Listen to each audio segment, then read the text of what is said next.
Hello and welcome to this webinar on the Nene Water Management Strategy. It's hosted by CIWEM East Anglia branch. My name is Andrew Robinson. I'm the chair of that branch and chairing today's webinar. In the first 5 to 10 minutes, I'll cover some points about getting the most from this webinar, the overview of the work that CIWEM does, advertising some imminent events by CIWEM, giving you some useful resources, and lastly sharing some news from our branch. Our speaker, Emily Warner, will present for around 20-25 minutes, and then we'll have about 10-15 minutes for responding to questions. So hopefully we should finish around 1:20 p.m. Give you all 10 minutes back for the rest of your day. Slide 2, please. This is where does technology work? Thank you. Getting the most from this webinar. So please give this webinar your full attention. I will do my very best to speak clearly, and there are captions at the bottom of your screen. It is being recorded, and a copy will be uploaded onto the CIWEM's YouTube channel in about a month or so, and the chat contains that website for the address. If you've got any technical issues regarding Zoom, please use the chat feature. And if you can't access the chat feature, then use Q&A facility. You can ask your questions to Emily at any time using the Q&A facility. And in fact, if you see questions posed by others that you like, you can even vote for them. The webinar is attributable, or you can attribute 1 hour of CPD to attending this webinar.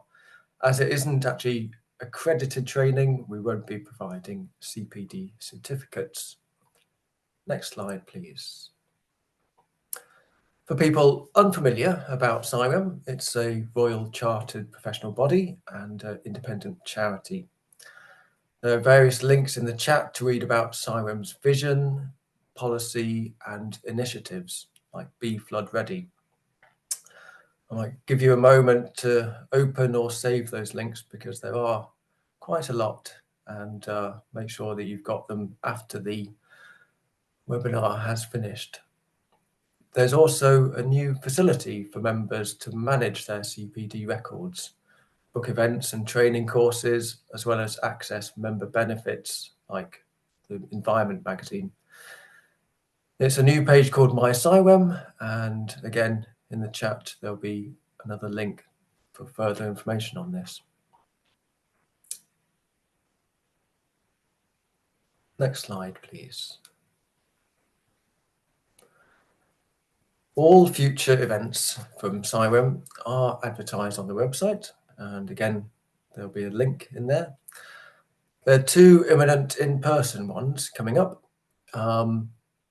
The first is by the Urban Drainage Group. They've got their annual conference in Birmingham on the 12th to the 14th of November.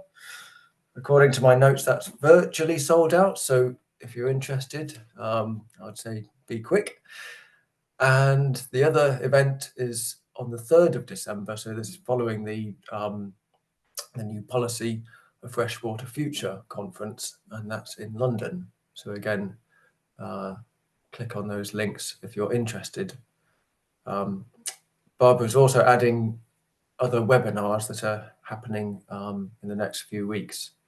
So I'll let her catch up a little bit there.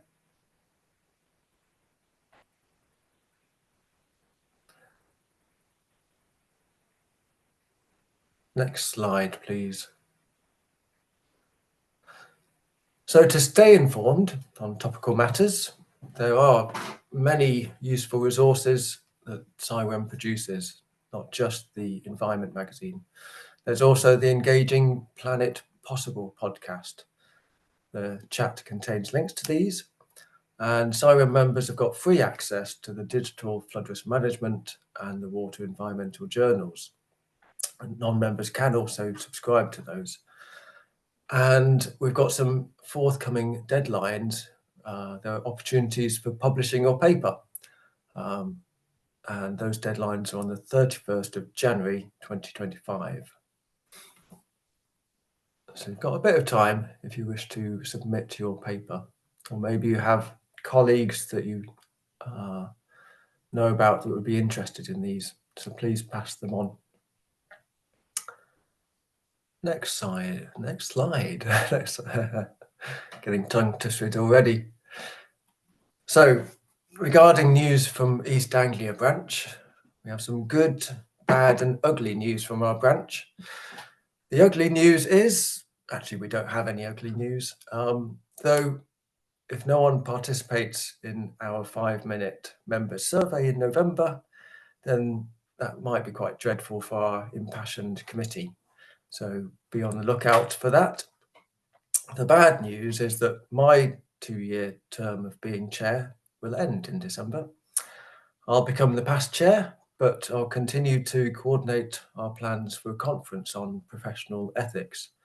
That will be on the 25th of March in Peterborough, and that will be a safe space for you to share and discuss professional challenges and possible approaches to overcome them.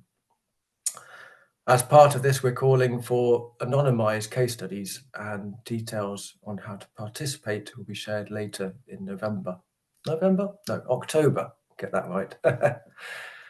And the good news is that our Vice Chair, Charlotte Nuns, who's a fellow, will become the chair from the 1st of January 2025. And she looks forward to showcasing how professionals are rising to the challenges in east of England, particularly in water resources and flood risk. She'll post something on our LinkedIn page as we get closer to that time. So to make sure you don't miss on any updates, please follow us on the LinkedIn page. And hopefully Barbara's caught up now with all the links. Next slide, please. Excellent. So thank you for bearing with us on all those news items. Hopefully that also means a few people that have joined later haven't missed out on much, and you can look back at the recording. We are on time with timing, so that's good. I'm delighted to introduce Emily Warner from the Environment Agency. She is leading the development of the Nene Water Management Strategy.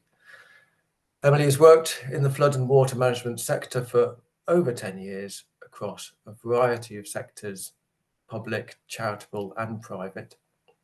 This includes flood modelling and mapping, community flood resilience officer for the National Flood Forum, emergency response volunteer for British Red Cross, and senior flood risk officer for Cambridgeshire County Council.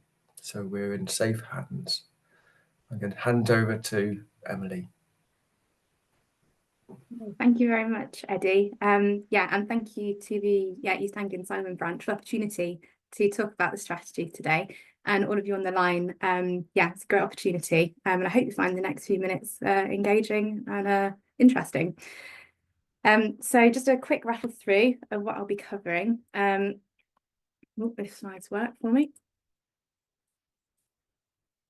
So I'm just going to talk a little bit about the need for the Nene Water Management Strategy and its timing, its development and the governance of the strategy, the plans over the next 12 months and beyond, because we're in a relatively early stage of the strategy, but quite an exciting point, which I'll come on to. Some of the challenges of trying to represent and engage with a huge amount of stakeholders across the catchment, the opportunities that also brings, and then some professional and personal reflections both on the strategy and kind of my career as a whole, and then opportunity for questions afterwards. So yes, thank you for the introduction, Eddie. I've been working with the Environment Agency now for 5 years. Prior to that, kind of various roles within the flood and water management sector, kind of masters in risk and environmental hazards, which also had a theme focus on flood, climate and agent-based modelling, which then has kind of taken me through that kind of technical side of the work, through involvement technically in project management, sustainable urban drainage systems, natural flood management, property flood resilience, And then, yeah, things like flood risk consenting, planning, incident response and recovery. But, you know, primarily my kind of real passion and drive at the minute is developed into that project management. And as a senior user in Prince 2 terms, that kind of client-led role, senior user role within projects. And yeah, this role in the last few years has really afforded me the opportunity to broaden my experience beyond flood risk into that wider water sector, working with numerous teams across the Environment Agency, both within the Lincolnshire and Northamptonshire area, but more widely regionally across the Fens and nationally with many of our national teams. So it's been a really, really great learning curve to share with you today. So yes, the Nene Water Management Strategy. For those that don't necessarily know the Nene very well, and I will apologise, I call it the Nene. There may be some very outraged people on the line that are from Northampton and that end of the river that call it the Nen.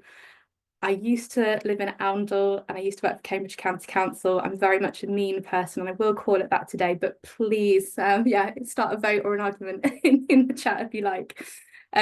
But yes, the river Nen or Nene flows from sort of around Daventry through several important conurbations, Northampton, Wellingborough, out through Thrapston and onto Peterborough and then out to the Wash. The scope of this strategy is actually only between Northamptonshire and her sluice complex called the Dog and the Doublet, which is about 5 miles downstream to the east of Peterborough. And essentially, we're looking at all of the assets, the sluices, locks and weirs that control or manage water between Northampton and Dog and the Doublet. Huge number, it's about 140. So why a strategy? What's the situation and the challenge that we're facing as an environment agency? So many of you may know that there is a statutory duty on the Environment Agency that has been inherited by numerous predecessors over the centuries to maintain a right for navigation between Northampton and the Washes, and that actually connects into wider waterways and navigations managed by other organisations, including sort of the we've got the Grand Union Canal, it's into Birmingham and the Midlands. We've got our middle level commissioner partners that link in then to the wider East Anglian navigation network. So yes, it's just that we have this section here. We're also in a position where the majority of those sluices, locks and weirs are reaching the end of their design life in the next 20 years. The majority are very, they're all quite historic, mill buildings, mill races were cut historically in the 1600s to enable trade and navigation. Over the years, that's kind of become more complicated, sluices on braided channels, etc., working together with locks, structures, many of which were built in the interwar period and are now approaching, after sort of that 100-year civil life, that place where we're looking to invest and think about the future of the assets. However, we're in a very different world than we were in the 1930s. We've got a lot of growth within the region. We are in the Oxfam to Cambridge Pan-Regional Partnership area, lots of development linked to commuting and the commuter belt into London. We're also experiencing climate change and population growth. The use of the river is very different to how it was 100 years ago. And we're in an interesting position where, because the structures have always been there, we haven't necessarily been valuing them in the way that we should be. Our flood models have them built in and working correctly, but actually what do these structures really provide society as a whole? What is the value of the river? And what is the value of the assets that enable us to maintain, control, manage water in that way? And we don't own any of these structures largely. There's a few that we do, but for the most part, these are assets that are throughout the catchment, owned by others. We have permissive powers to maintain and manage them, but fundamentally, they're not ours. And in the same way as the Environment Agency does not own a river, it is everybody's.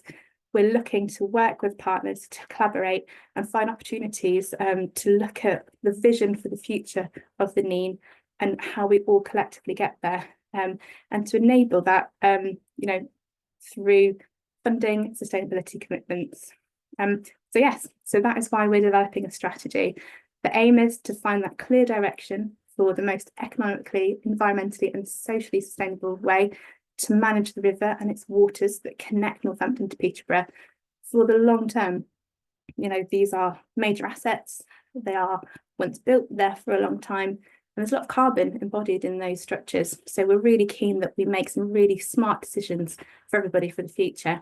And it also enables us to then explore and maximise all of the, you know, the wealth of potential benefits and funding opportunities, and really think that by thinking through this lens of sustainability, there's a lot of opportunities there for mutual working and, you know, creation of, you know, better than, you know, just the replacement like for like. So when we're talking about partners, what does that really mean? We've done a lot of work thinking about who lives, operates, works within the Nene catchment, and done a lot of stakeholder analysis on that. I know this is a bit small, we will circulate the slides, but we're sort of a bit of this is 1/6 of our stakeholder analysis mapping, where we've basically thought about people's influence, how they might be impacted by the strategy, and plotted them all out. So these are our environmental partners versus others like flood risk, water resources. We've plotted them all out there, and that's really helped to shape then how are we identifying our key partners and involving them in the right way in the development of this strategy.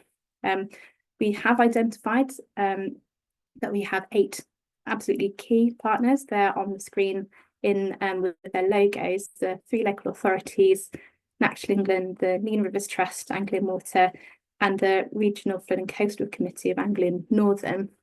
So they're kind of the absolute musts, as it were, but actually there's a huge wealth of organisations, you know, knowledge, experience out there. And we've met with all of these partners who have committed to be part of our governance structure, basically making those decisions so that it's not an environment agency owned strategy. This is everybody's working together. We participated in a readiness assessment pilot for governance and engagement, which was a national pilot by the Environment Agency, which helped us inform our governance structure. And we've done a lot of interviews and conversations with other strategies nationally to get the best learning about how to really build an inclusive governance and decision-making framework, so that everybody is equal partners, clearly and transparently decision makers, and involved in the process from start to finish. So a lot of early work and engagement, leading to our governance structure. Again, there's a lot of information on the screen, and we'll share these slides, but fundamentally, the area in grey is, you know, the Environment Agency management structure, sort of mimicking Prince 2, and sort of weak, you know, strategy management group, meeting weekly, making those weekly decisions, up to sort of our sponsoring group, which is sort of by exception, risk raising, escalation, etc., and overall ownership of the total risk and development of that strategy.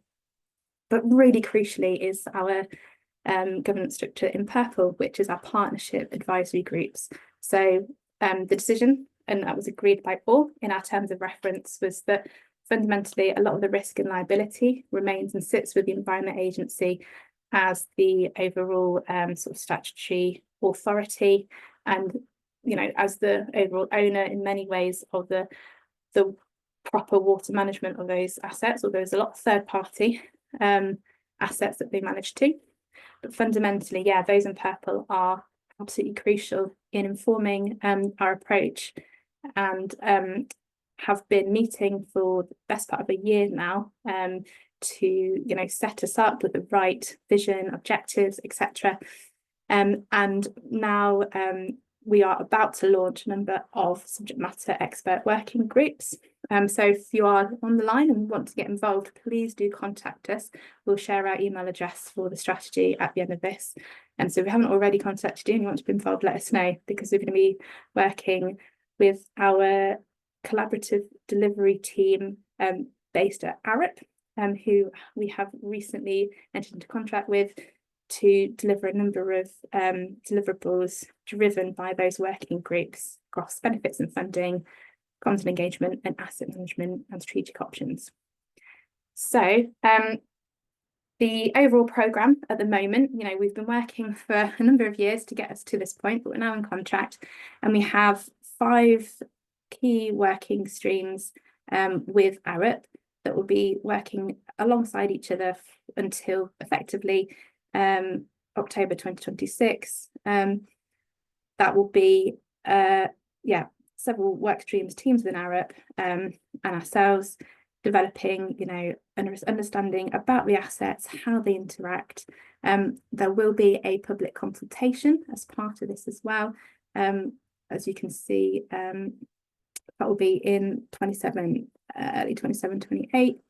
And strategic options will be basically developed alongside that in a strategy report being part of that public consultation delivered, completing in March 2027.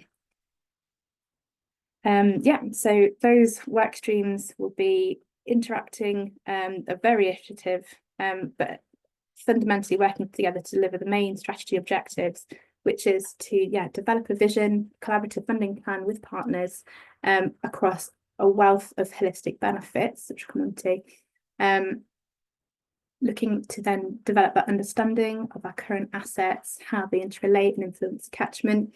There may be benefits at one place, but if you make any changes to one site, that might, the whole river is connected, so that might have influences downstream, upstream, or across the whole catchment.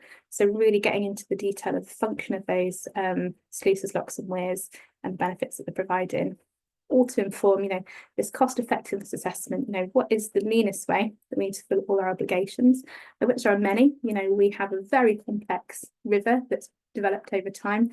We have navigation interests, we have abstraction points for water, we have discharge points for water, uses for agriculture, water running through communities, blue-green space, etc. So, what are those legal obligations that we have to meet? But fundamentally, that we want to deliver that cost benefit assessment. What are the wider opportunities looking forward? And we think there's a real opportunity here for sort of green finance, thinking about sustainability. And ultimately, we're hoping that at the end, we'll have recommendations for the whole life actions for each group of structures down the river, which there's about 45. I'll come on to that in a minute. So that we've got a clear programme of works that will fall out at the back end of the strategy. So a number of projects for the long-term maintenance, etc. So we've got that confidence in our delivery over the long term. And that will all be then produced and presented in a strategy report and programme. And that may then, as part of this, might lead to organisational change within the Environment Agency, thinking about how our operations work, how we fund the work, and the data and evidence collected as part of all of this going forward. So really big shift within the Environment Agency about that collaborative working across various functions in a very complicated system. So I'm going to talk a little bit about the the immediate work over the next 12 months and across the sort of the 4 or 5 work streams, just for those that look at the technical detail. So in terms of sort of work stream 1, that's our asset management information work stream, fundamentally leading to that final asset investment programme of works. What we're looking to do is think about this system catchment-based approach of multiple assets working together. The picture on the screen is Orton in Peterborough. If anybody knows sort of the railway line just there, you can see it from the dual carriageway. So that's our Orton sluice. There's actually a lock, 2 and 3 sluice gates there. Thinking about this whole life costing for multiple investment options that we can compare. We have various ticks and check boxes that we need to complete to remain ISO 55001 compliant. We're looking at kind of various data-driven investment periods, so asset condition reliability, what is our acceptable performance and risk, etc., review function, etc. And standardization can really find and enable economies of scale, efficiencies around repair and replace, etc. So that's work stream 1. We also then have work stream 2, which is around hydraulic modelling. We are not doing any new modelling. We are updating our existing strategic models with new, updated hydrology, climate change allowances, and really using it more effectively to test different scenarios around the structures, removing, changing up structures, seeing the differences. Equally important is our low flow scenarios. So we'll be testing models to see how they can adapt, will be used for low flow scenarios, but equally building Excel-based matrices for what I'm calling braided channels, where the Nene is really characterised by splitting in several places. So you've got maybe 3 or 4 streams, braided channels in one area. Maybe you've got a lock on one, a sluice on another, maybe a mill on a third, etc. So trying to understand how much water is moving through each of these at different flow rates, different levels, and understanding then the impacts potentially on different sections of low flows as well. And yeah, so understanding that baseline influence of what the structures are contributing now, in both scenarios, how they're interacting as a group, and then how they might then interact downstream and upstream, and then yeah, testing these different strategic options for the benefits, damages, etc. So we have a really clear picture of what the opportunities are in the catchment at that point. Workstream 3 is our environmental and sustainability workstream. So again, several deliverables here on screen. I guess fundamentally, we're really keen to explore sort of and develop with partners the environment and sustainability appraisal targets, what collectively we're looking to achieve through the strategy, and how do we embed that into our long-term practice and projects going forward at a catchment scale. So some really exciting things there. We are not in the category of needing to do a strategic environmental assessment, but are doing sort of some strategic work now sort of as best practice to almost get there effectively to just embed that long-term thinking and testing early. And yeah, so typical HRA, WFD stuff going in there, and hopefully some really interesting work around carbon as well. So yeah, that's environment sustainability.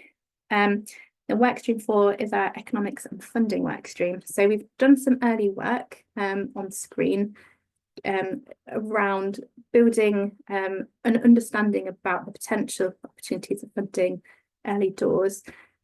Kind of grouped it into 6 themes on screen. So, health, wellbeing and social, there's a huge amount of visits to the river. Northamptonshire is a little devoid, it would seem, through some of the work we've already done to date with partners through the Natural Capital Investment Plan for Northamptonshire and Peterborough. And the River Nene and its blue-green corridor are really important regionally for that active travel, health, well-being. So we understand there's some really important benefits to unlock there. Environment, landscape and diversity, we have some really internationally important wetland habitat linked to the river. Ramsar sites, we've got Apennine Valley gravel pits, a special protection area in there. So understanding how these water wetland systems interact with the levels of the water is going to be really key. Navigation and recreation, as we said recently, there's a huge amount of licensed vessels, marinas, moorings, boat clubs down the system that are an important part of the culture and an important part of the tourism and industry within the area.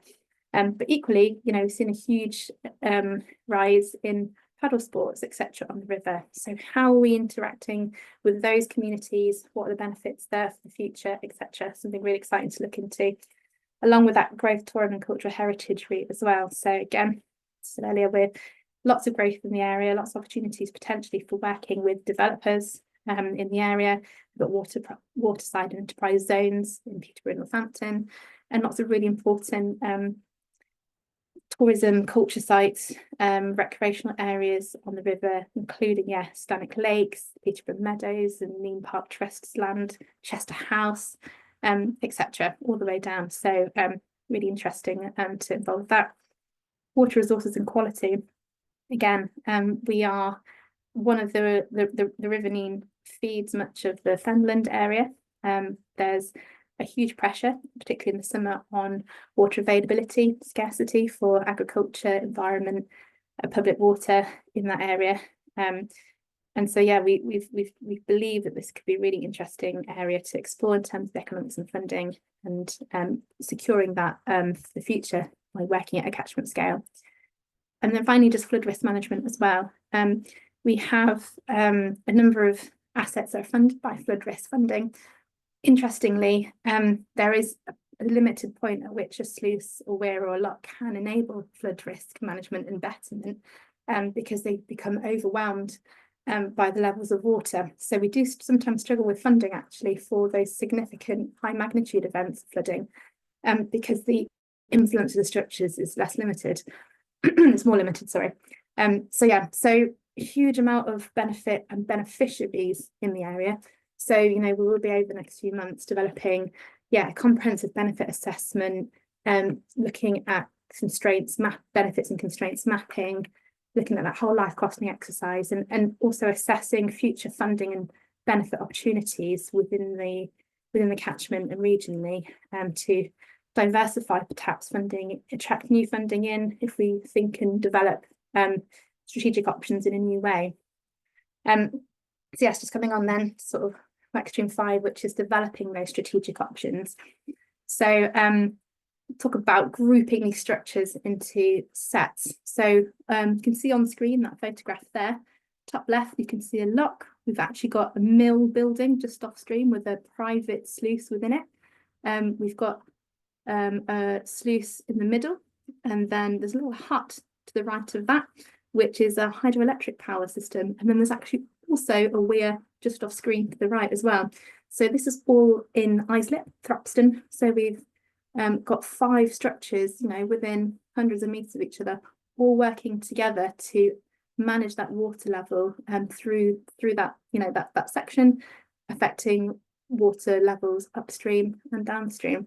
So essentially there's sort of clusters of these structures, usually around a lock all the way down. So we've got about 45 structure sets across the system, and we're looking at each one, how do these work collectively and what could we do within these structures. Now, the do minimum is just continuing maintaining those existing assets.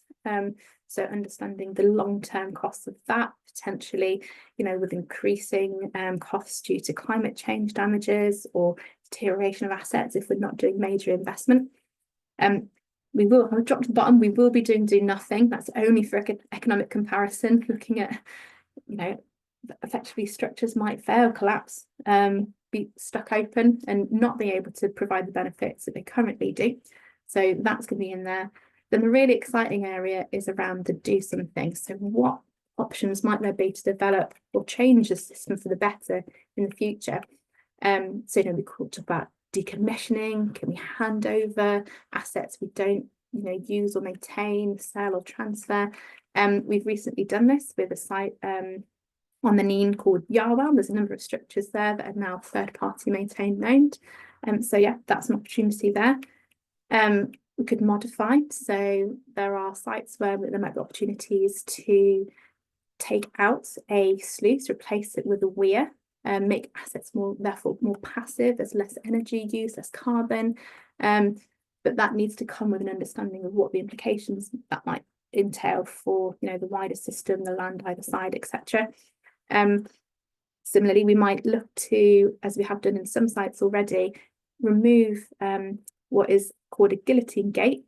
Our locks on the Nene are characterised by the traditional sort of black hand wound mitre or V-pointing doors at one end, and then the downstream end has this overhead structure with a guillotine gate. You can see it just to the leftmost structure on screen at the moment, with a narrow boat just in front of it. So an overhead green structure with a guillotine gate that just moves vertically up and down.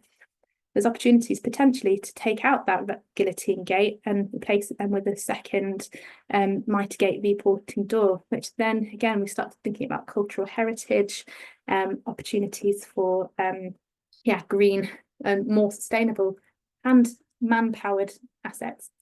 So yeah, lots of opportunities there. Changing operation, replacing or creating new assets potentially.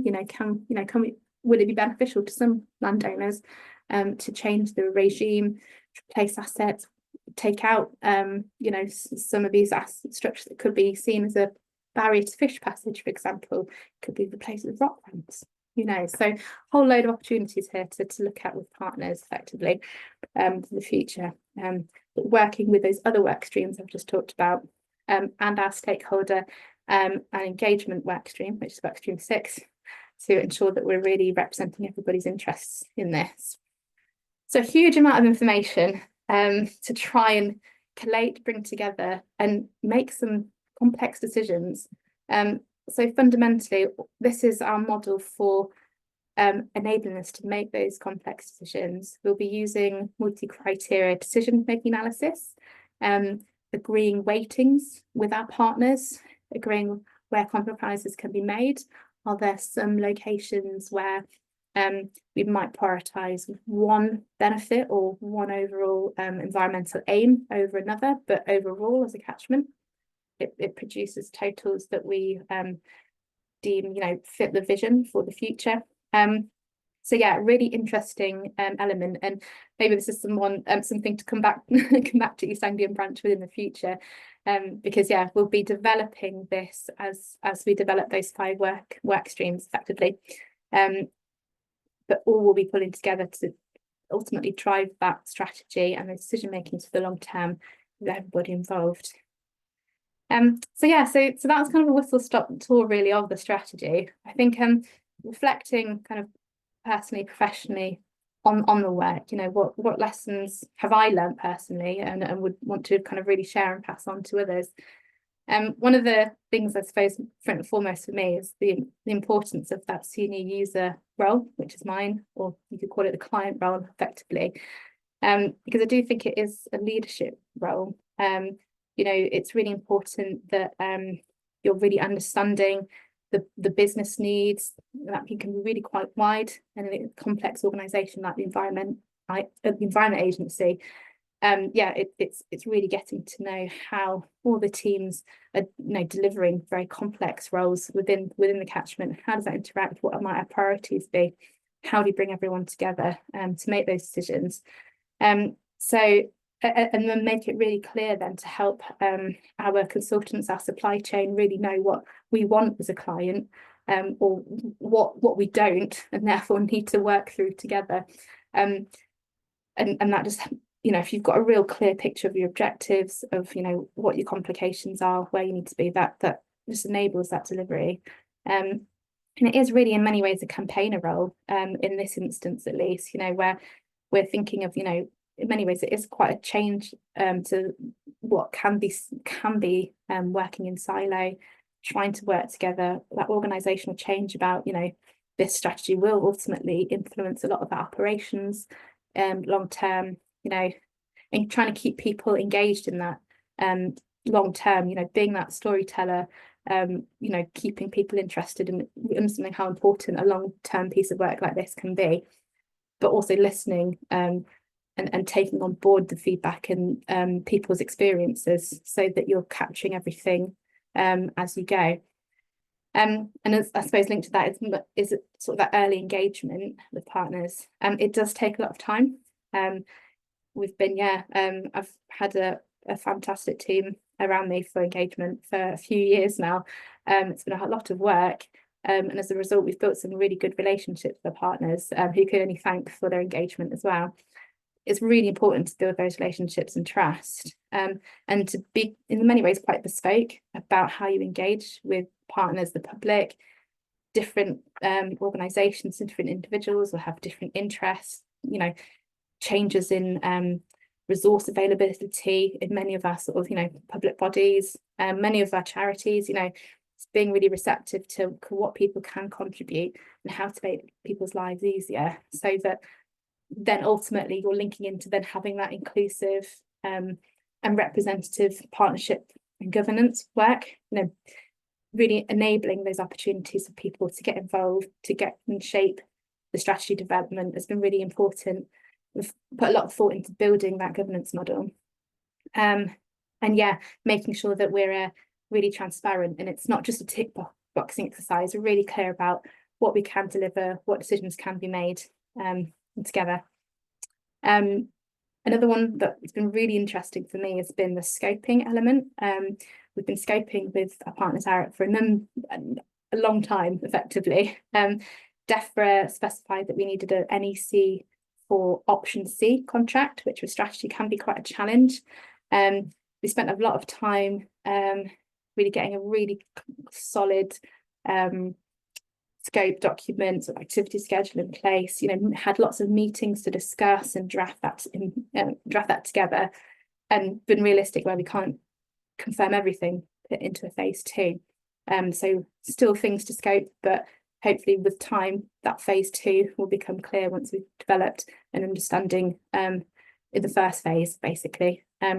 So that's been a lesson learned for me, is how long that can take and how important it is to get it right up front. And then there's just managing that ongoing risk as well. This strategy is quite interesting in that it's not construction, so everything is about sort of desktop working. How do you enable your people resources as effectively as you can when things are changing, where environment agency staff can be pulled into incidents at short notice. There's a constant movement within our industry, and ultimately it's about keeping people briefed, understanding that the quality of the work is really key for something like this, a long piece of work. As time, cost and quality. Actually, quality is really important for a strategy such as this. So that's been a really interesting one, and linking to that, like the stakeholder engagement risks too. So so that would be my kind of thoughts, and I'm really happy to take some kind of questions on all of that, really. But that, I think, concludes my presentation. So I think I'll come back to colleagues from the Simon East Anglian branch. Thank you. Thank you very much, Emily. It's an enormous task, and it's clear to see that there's been a lot of work in the preparation. I think, for these kind of projects, that preparation is well spent time. Let's have a look to see what questions we've got. It's nice to see we've got a couple. In fact, I recognise their names as well. So let's start with Stuart Smart. Is there a strategy for dealing with highway surface water runoff that flows into the River Nene, and the need to address and reduce pollution? So I suppose, what work stream does that go into? Thank you. Thank you, Stuart. It's a really key question. We've had conversations with our local authority partners and with Anglian Water as well, who are really interested in sort of the interaction with the sewage. Sorry, I shouldn't call them sewage treatment works. I'm so sorry. The water recycling centres. Apologies, Anglian Water. That then discharge into the Nene as well, and about that water quality question too. It's definitely on the agenda for the economics and funding working stream. So where is that water coming from? Particularly because we believe in the summer months, that actually quite a large percentage of the total flows within the Nene are from discharge from effluent, from sometimes from surface water. We've had a big rainfall event. So it's in that work stream as something to look at. A lot, and it's an interesting one, because it's how a lot of the questions that we need to unpick will be about, well, what's the baseline? What's happening at the moment, and then how do we share that information? Because fundamentally, maybe the structures, the water level, sluices, locks, weirs, won't necessarily be the reason to improve. They're opening, closing for navigation, for water management, but they're not necessarily improving the surface water drainage network. But in doing that assessment, can we share that with our partners and enable more opportunities through these spin-off projects and wider thinking effectively? So I hope that answered the question. It's in there, and we'll be quantifying it, and would love to work with partners that are involved in that area. Great.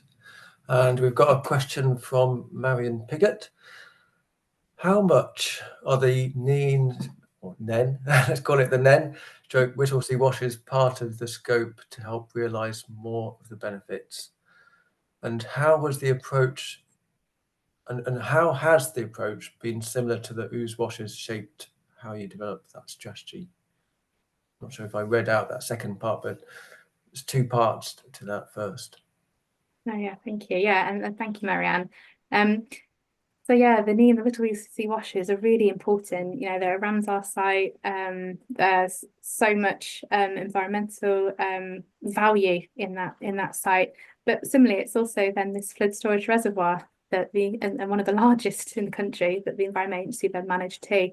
And we manage it using the Dublin Doublet sluice that you've got on screen there. And we've got Stangram sluice complex as well. And we work really closely with our sort of IDB partners, Natural England, RSPB in that area. It's definitely in that scope. And you know, we've been talking with the Lower Nene partnership as well about the importance of in low flow periods of water moving through that catchment and enabling and protecting wetland environment. So it's definitely part of that scope.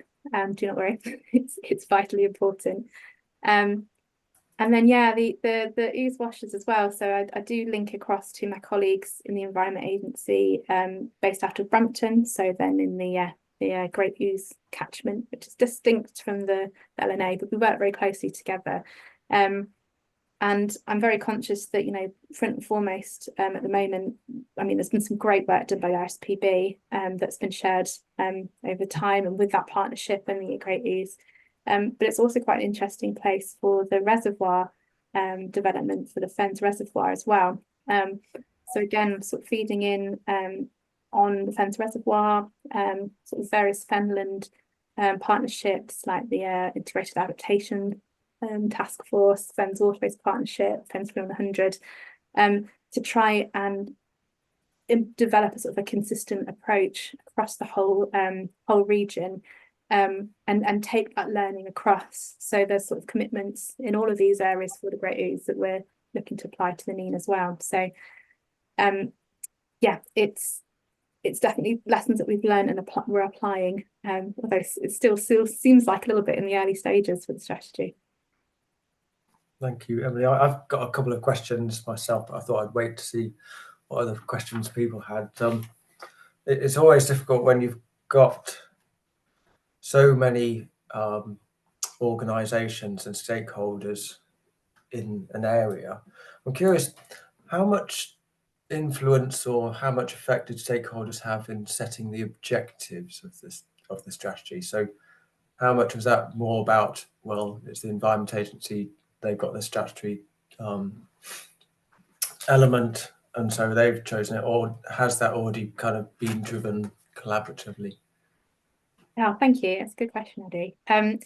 So in terms of there was a prior slide which was sort of vision and the kind of aims, that kind of green and blue, and that was definitely written with partners effectively. So that overarching vision and aim has been agreed with partners.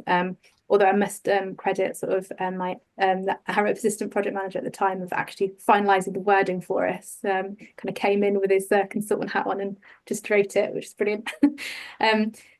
The objectives are kind of, you know, these are the stages of what we actually have to deliver, that cost effectiveness, that cost benefit.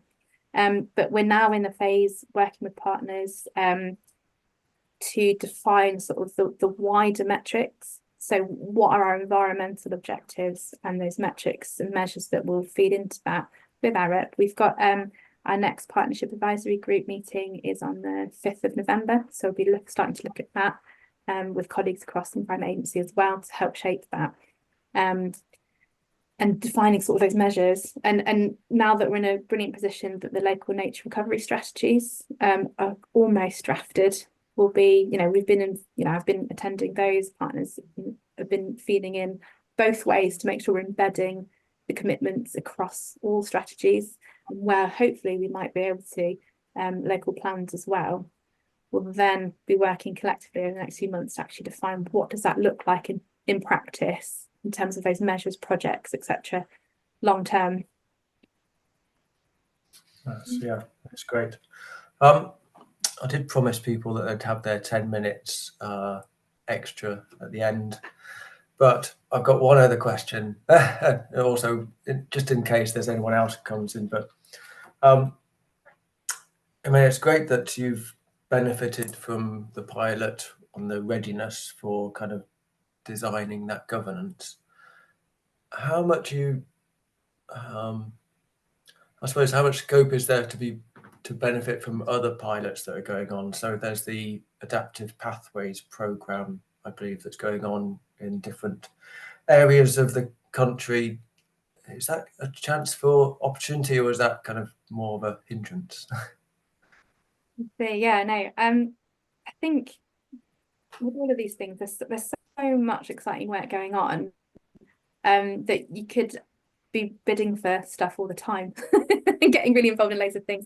I mean, I didn't mention, but we, in the early days, we're also part of an Environment Agency pilot for carbon net zero and for biodiversity net gain as well, which we're then now feeding in. So yeah, the adaptive pathways approach, there's a number of strategies around the country that are involved in that. And it's definitely something that linking into, we've almost taken that as a phase 2 element. So the advice from the experts at the time was, you've got quite a lot here to start with, kind of get your head into it a little bit and then maybe think about it. But it's always a challenge, and for those that are managing projects, using funding that is from quite short or limited windows, it's always a sort of a battle of trying to be one step ahead and thinking about, or having business cases ready to go for when an opportunity arises. So I think that's, again, I suppose, a learning from my point, is trying to keep an ear to the ground, and venues and means for networking such as this help you kind of keep abreast of those opportunities early.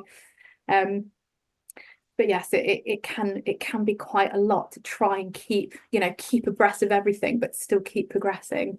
So it's a bit of a sweet spot, I would say, to find. I think the phasing approach really does work a lot. So thank you very much for giving that insightful talk, Emily. Hopefully everyone's giving you a round of applause virtually, or kind of in front of their computer. I don't think there's any other announcements. I think we've covered everything at the beginning. So, oh, hang on. Oh, they've got one more question. Have you got time for this, Emily? Or you? Yeah, of course.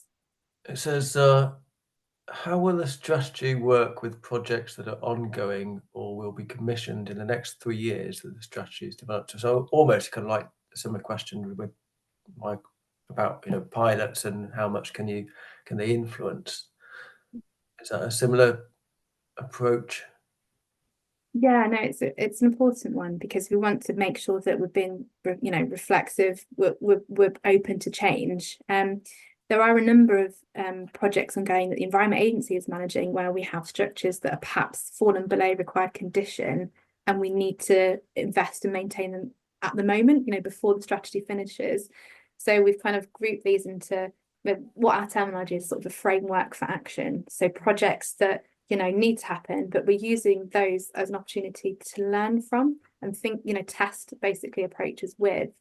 So are there ways that we can be more green? We've got a renewables pilot happening, generally pilot on one site, but equally we're hoping to again expand that out to partners. So if there are any projects that this question has come from somewhere, potentially, if you're thinking that there are things that we should be getting involved in, please let us know.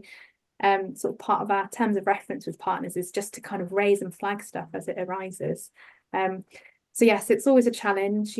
Life doesn't stand still, and when you have a strategy that takes a long time to develop, it can be a challenge, and to keep it live and fresh. But equally, that's part of the cycle of the strategy long term as well, and that we'll review it 10 years after publication, and hopefully over that time be evaluating how it's performing, how we're meeting the metrics that we agreed. Are those metrics still relevant? So it's a constant churn of, are we keeping up to date? Keen that we learn from those projects as we go, and equally can influence the wider thinking, that long-term holistic look Makes sense. Thank you very much, Emily. If you've got any other questions, then you can email them to us and then we could pass them on to Emily. Equally, there's her contact details if you want to feed into the strategy. So, but okay, I'm going to give you 5 minutes back of your time, not quite the 10 minutes, a little bit of a compromise, but yeah, I hope everyone has a great rest of the day and thank you for joining us.